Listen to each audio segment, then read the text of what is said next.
All right, now somebody tell me something I don't already know.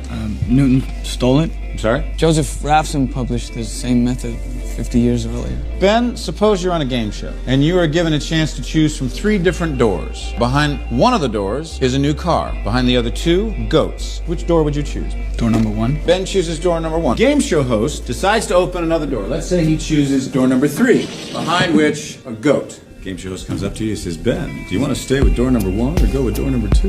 Is it in your interest to switch your choice? Yeah. The host knows where the car is. How do you know he's not playing a trick on you, trying to use reverse psychology to get you to pick a goat? I mean, my answer's based on statistics, based on variable change. Enlighten us. When I was originally asked to choose a door, I had a 33.3%. After he opens one of the doors and then reoffers me the choice, it's now 66.7% if I choose to switch. Take door number 2, and thank you for the extra 33.3%. Exactly.